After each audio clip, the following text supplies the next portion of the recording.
ஜெயந்திஸ் கிச்சனுக்கு உங்களை அன்புடன் வரவேற்கிறேன். இன்னைக்கு பார்க்க போகிற டிஷ் என்னன்னு கேட்டிங்கன்னா பாவக்காய் குழம்பு. அது எப்படி செய்யுதுன்னு பார்க்கலாம் வாங்க. அதுக்கு முன்னாடி நம்ம சேனலை சப்ஸ்கிரைப் பண்ணிக்கோங்க, பக்கத்தில் இருக்கிற பெல் பட்டன் அழுத்திக்கோங்க. வாங்க இந்த டிஷ் எப்படி செய்யுதுன்னு பார்க்கலாம். வாங்க இந்த டிஷ்ஷுக்கு தேவையான பொருட்கள் என்னன்னு பார்க்கலாம். 100 கிராம் பாவக்காயை எடுத்து க்ளீன் பண்ணி கட் பண்ணி வச்சுருக்கிறேன். 100 கிராம் சின்ன வெங்காயம் உரித்து கட் பண்ணி வச்சுருக்கிறேன். 25 கிராம் புளி, 4 தக்காளி ஒரு 10 நிமிஷம் கொதிக்க வச்சு எடுத்து வச்சுருக்கிறேன்.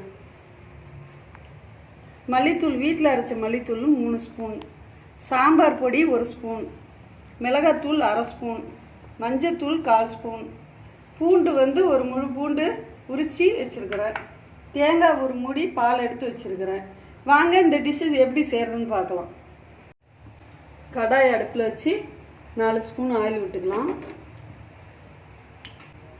கடுகு 1/2 ஸ்பூன், வெந்தயம் 1/2 ஸ்பூன் நல்லா பொரிஞ்சு வரட்டுங்க.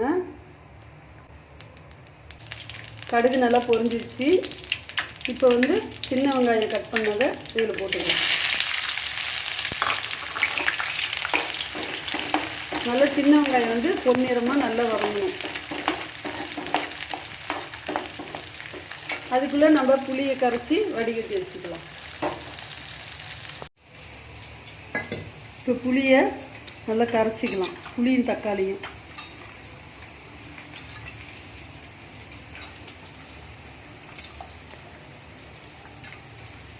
நல்லா சக்கை இல்லாமல் வடிகட்டி எடுத்து வச்சுக்கலாம்.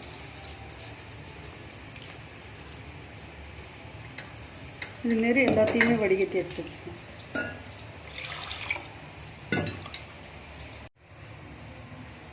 பொன்னிறமாக வதங்கிடுச்சுங்க. இப்போ கருவேப்பிலையை போட்டுக்கலாம். பாவக்காயும் இதுலேயே போட்டுக்கலாம். நல்லா பாவக்காய் எண்ணெயிலேயே நல்லா ஒரு 10 நிமிஷம் வதக்கணும்.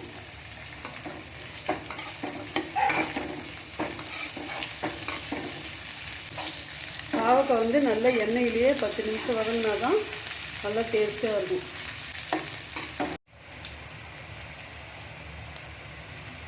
பாவக்காய் நல்லா வதங்கிடுச்சுங்க. இந்த ஸ்டேஜில் பூண்டு போட்டுக்கலாம்.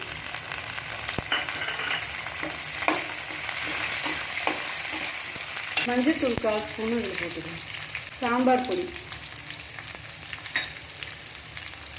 மிளகாத்தூள், வீட்டில் அரைச்ச மல்லித்தூள்,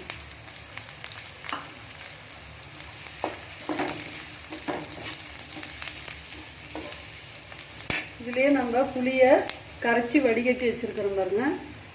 இப்போ இதுலேயே ஊற்றிக்கலாம்.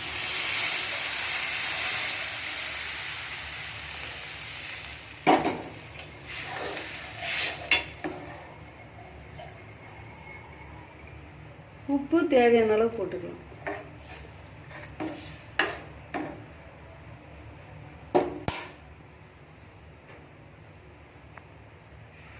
கொதிச்சு நல்லா பாவக்காய் நல்லா வெந்து வர வரையும் கொதிக்கட்டும் கொஞ்ச நேரம். 10 நிமிஷம் கொதிச்சிருச்சுங்க. 10 நிமிஷம் நல்லா கொதிச்சிருச்சு. பாவக்காய் நல்லா வெந்துருச்சு. பாவக்காய் நல்லா வெந்துருச்சு பாருங்க. இப்போ தேங்காய் பால் இதில் ஊற்றிக்கலாம். தேங்காய் பால் ஊற்றி ஒரு கொதி வந்ததும் இறக்கிடலாம். ரொம்ப நேரம் கொதிக்க விடக்கூடாது, அப்போ தான் டேஸ்ட்டாக இருக்கும் குழம்பு. பனை வெல்லம் நான் போடுறேன். வீட்டில் நீங்கள் சர்க்கரை இருந்தால் கூட சர்க்கரை போட்டுக்கலாம் 1 ஸ்பூனு. இது நம்மளோட ஆப்ஷன் தான். நம்ம வேணும்னா போட்டுக்கலாம், இல்லைன்னா விட்டுடலாம்.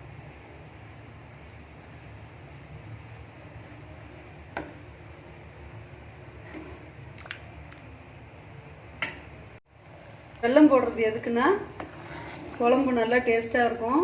பாவக்காய் கசப்பையும் எடுத்துரும்.